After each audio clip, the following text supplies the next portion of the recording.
la forêt de Brocéliande. Une forêt ancienne et magique, qui fut le théâtre de nombreuses histoires et de fables des plus fantastiques, des plus extraordinaires ou des plus glorieuses, telle la légende du roi Arthur, Excalibur, Merlin l'Enchanteur. Et bien évidemment, les personnages et les faits de ces légendes se content et se racontent encore de par les siècles, aussi nombreux soient-ils. Je vais maintenant m'attarder sur Merlin, lui qui fut jadis le bras droit d'Arthur, considéré comme un homme étrange, sage et mystique. Il était respecté tout comme craint de par son pouvoir, ou l'homme qu'il était autrefois. Et lorsque l'époque changea, il s'en alla, d'un adieu à ses frères et sœurs, ses amis. Il disparut dans le brouillard d'un beau matin, tout comme il était apparu pour la première fois à Camelot. On savait très peu de choses de Merlin l'Enchanteur, sauf une rumeur.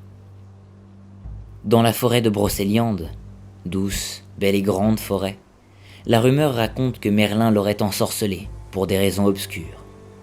Depuis, la forêt aurait quelque peu changé. Les arbres et les plantes se seraient développés. Ils ont grandi, ils ont poussé, jusqu'à en devenir gigantesques. Puis les racines se sont durcies avec le temps, telles de la pierre, préservant chaque mot et chaque son d'antan au fil des siècles. C'est bien pourquoi elle porte à merveille son autre nom, la forêt des songes. Une forêt de murmures, des échos d'années écoulées.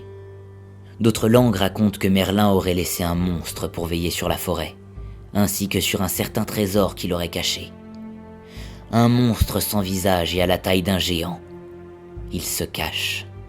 Les anciens racontent également que seuls les enfants au cœur pur pourront être sauvés par la forêt des songes. Personne ne sait ce que contient son trésor.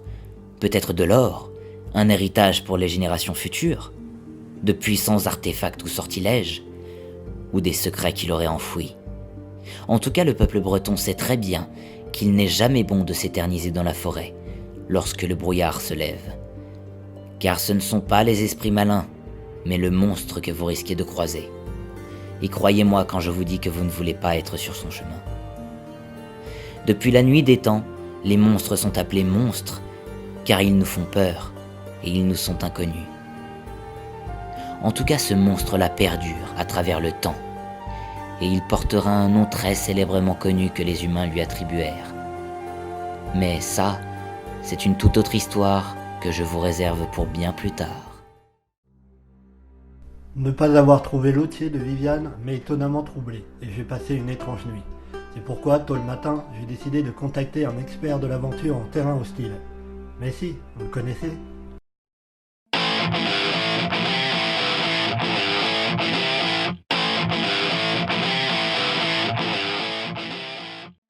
Grâce à ses conseils et à sa connaissance du terrain, j'ai pu trouver l'hôtier de Viviane. Appelé aussi le tombeau des druides, l'hôtier de Viviane est une sépulture du néolithique ayant la forme d'un coffre de 2,90 m de long sur 1,40 m de large, bordé par 12 dalles de schiste. Hôtier est un dérivé du mot latin hosp, qui signifie celui qui reçoit ou qui donne l'hospitalité. On peut donc parler de maison de Viviane. Au fil du temps, le nom tombeau des druides a été remplacé par Hôtier de Viviane, car selon la légende, il aurait été le refuge de la célèbre fée. Partons maintenant à la rencontre d'un autre site remarquable, le chêne à Guillotin. Chêne pédonculé creux d'environ 16 mètres de hauteur pour une circonférence de 9,6 m, son âge se situerait entre 800 et 1000 ans. L'ONF consolidera l'arbre en 2000 et y construira une passerelle pour éviter le piétinement autour, ainsi qu'une barrière bloquant l'entrée de l'arbre. Il sera finalement labellisé Arbre remarquable de France en 2017. Le chêne a aussi sa petite histoire, et selon la légende qui se mélange et s'entrecroise comme ses branches, il aurait servi de refuge à l'abbé réfractaire Guillotin qui fuyait des soldats révolutionnaires.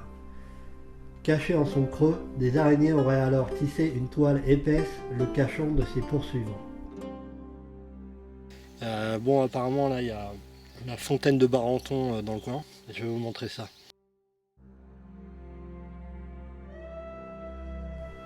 Dans les hauteurs près du village de Follepensée se trouve cette petite fontaine. Robert Weiss, historien normand du XIIe siècle, la mentionne pour la première fois sous le nom de Bérenton. À la même époque, Chrétien de Troyes fait apparaître La Fontaine dans son roman Yvain, le chevalier au lion. Lorsqu'Yvain arrive à Barenton, il saisit le bassin en or accroché à la branche d'un pin, le plonge dans la fontaine et déverse l'eau sur le perron. Immédiatement, le ciel bleu s'assombrit, la pluie s'abat sur la forêt et les éclairs irradient le ciel. Après quelques terribles minutes, l'orage cesse enfin.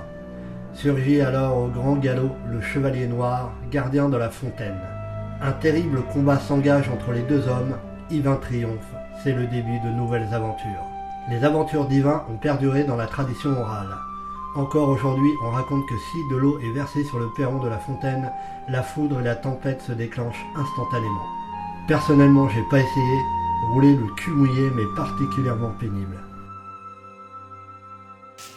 Bon, alors je viens de garer le vélo ici. Je pense qu'on est plus trop loin du chêne des Indrés. La route.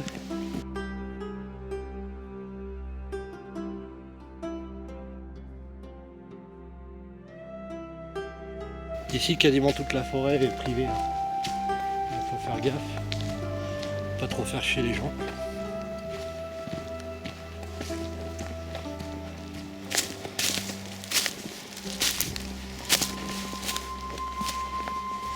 C'est vraiment agréable de se balader en pleine nature.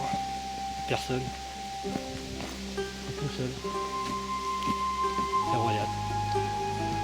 Arbre remarquable de la forêt de Brocéliande, le chêne des Indrés se situe en forêt domaniale au nord-est de Paimpont. Ce superbe chêne mesure près de 5 mètres de circonférence et est composé de grosses branches robustes. Il veille sur le coin tranquille et nombreux sont les visiteurs allongés et rêveurs qui viennent se coucher auprès de lui. Le terme Indré signifierait lieu humide et il est répertorié arbre remarquable depuis 1997. L'ONF a valorisé les lieux il y a quelques années. L'arbre est aujourd'hui entouré d'un enclos et les environs sont aménagés. Il semblerait que ce site fut le théâtre de nombreuses cérémonies druidiques.